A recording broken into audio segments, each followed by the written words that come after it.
I'm Salmon. I'm from the Cheam First Nation. I've been coming up here for around 6 years, but I haven't done much elders canning out here on the river, except for the last 2 years. Cheam has put me through university, so I feel I owe a debt to the community, and this is just part of the way of paying them back. Well, it's been great for me to work with the kids here. It's been part of a reconnection process for me. I didn't grow up on the reserve, and I didn't have much exposure to it until I was around 22 or 23, and that's when I started coming up here. For me, it's just a way to get back together with the community, and it's been an unbelievable experience. Everybody's so open and friendly, and they've been very accepting of me. It's about the youth giving back to the elders, and it's about keeping up the tradition, and it's important that we take care of the elders. It's part of kind of a community attitude that you don't see, or I didn't see much in the city until I came here. Well, when I first started fishing, I fished with my father, and we did sports fishing. And it was just a sport for me then. This is a lot different. It's about our rights a lot of the time when we come down here.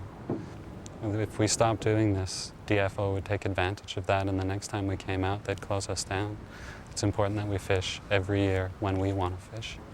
And I think that is part of the cultural part of it, is just being around your elders and being around the other fishermen. I mean, when I first came here, I didn't know a lot about canning, and especially not a lot about drift netting, but they've taught me, and it's a part of an education process for me too. It's a real opportunity. In a way, I feel really blessed to be able to be here and do what I'm doing now.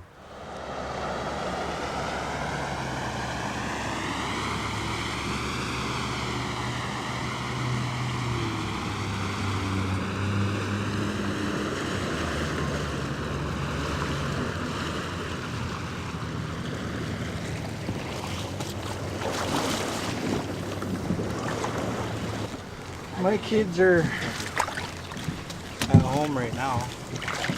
They're usually out here,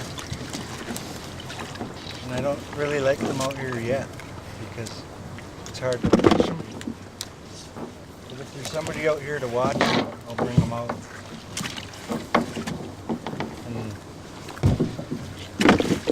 they're going to be taking my place when I get old.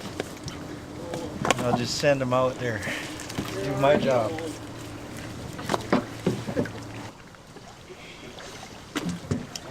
Cultural sense was passed on to me, but I know I crave the taste. I crave fish when it comes around. They come around every year,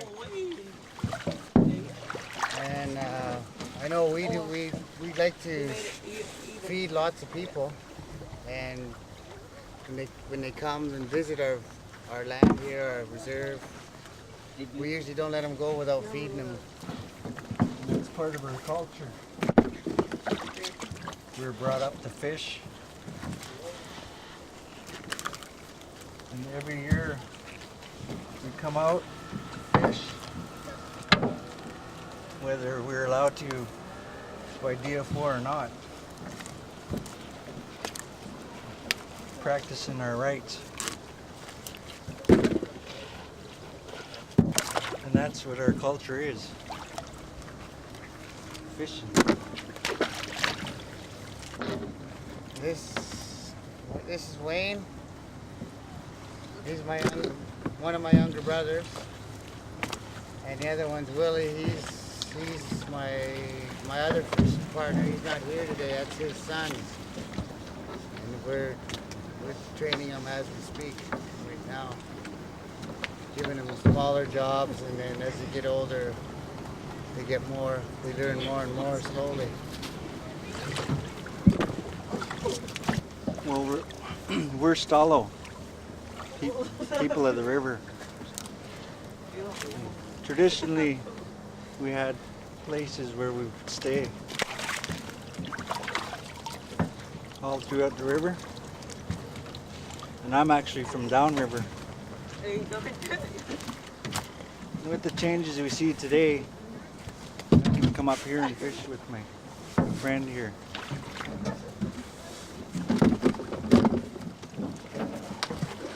But that's what Stallo means, people of the river. Well, I think Cheam's been a lot different than other Stallo nations for many years. I think it reaches back into the early 90s, as I remember. Other Stallo nation bands signed an agreement, and they would only fish when commercial fisheries were open. And that's really problematic because you get those big trawlers down in the Georgia Strait, and they pick off, almost every fish that's coming up the river. And Cheam's position's always been from day one that we'll fish when the fish are in the river. But it is our right to be out here, and we've stressed that right from the very beginning.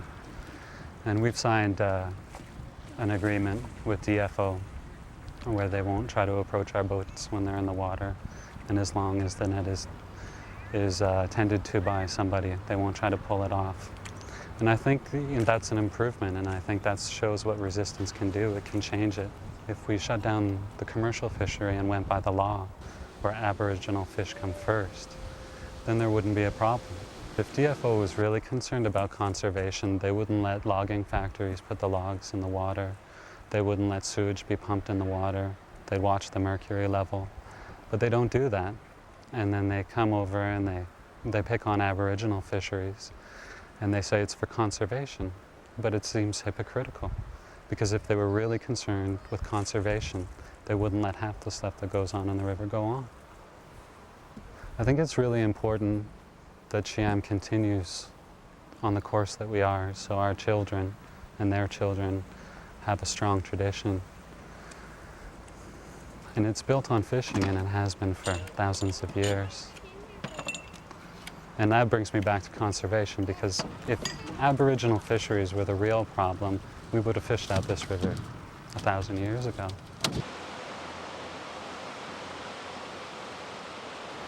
Okay, my name is Corky Douglas, and I'm a member of the Cheam Indian Band. We're in the Fraser Canyon right now, and what we have is a dry rack where our people dried salmon for generations and generations. The reason that we dried it, that's how we stored it, that's how we preserved it for our winter food. First you have to bleed the salmon and then let them sit for a while and let all the blood roll out of them, or else what's red there would look black on the fish. What we do is we cut off strips off of the salmon to ensure that it all dries properly. The Stallo people and Cheam people as well learned how to preserve the fish like this, and it keeps all winter. This was vital to our communities and our families throughout the winter. Usually our people would have came up here and dried the early Stewart run, the first sockeye run of the year. It's critical for our people to get out and dry the early Stewarts in the first part of July. Not only because those are the first ones that we need to fish, because the wind and the heat is just right at that time of the year, and there's no flies or bees. The flies and bees really take a toll on what fish that you hang. I was taught this by my dad and my grandpa, how to do all this kind of stuff. Throughout the years, I've taught all my kids, I brought all my kids up as well to learn how to dry the fish. And so it's a generational thing. It passes on from year to year. In the background, you'll see there's a lot of empty poles on here. Right now, it should be full. It should be just a sea of red strips. Stalo, when it's translated into English, means the river. And we are people of the river. We as the Stalo, we always felt that we never gave up the right to the salmon in any form. So we believe that we have the right to trade or sell, and we still will. Cheam does it all the time. We've always maintained that at our community, and I was taught that also by my grandfather and my father, that we have that right, that we never gave nothing up yet. It's through the regulations and the over-commercial fishing that our racks now look bare as they are. They should be full right now, full of dried salmon. I think, most people don't really know the extent of DFO's information hunting. And if most people knew what DFO was up to, I think they'd be very angry. I don't think the major part of the population would like their personal lives that interrogated by a governmental organization. And the problem is DFO in the public seems to have a relatively good name. And they do everything under the guise of conservation, and that just isn't the case. It's extremely frustrating having to deal with them all the time. And not only that, they'll come out here and they'll ticket our fishers all the time, and you'll see sporties out on these points over here and behind us, and DFO never bothers to talk with them. It depends on how you define terrorism, but if you define it as information gathering for stopping people doing what their rights are, yeah, I think it is terrorism. Because we have a right to be here and they try to stop us from being here. When I was here last year, they put up flares so they could take pictures of people on the beach who were canning for elders. And I mean, there's a law in Canada about food fish for Aboriginals. We're allowed to do it. Yet DFO seems to think it's their business to be involved. And they'll sit on the train tracks over there, and they'll sit on the other side with night vision goggles, taking pictures of people out on the beach. I think that does come pretty close to terrorism.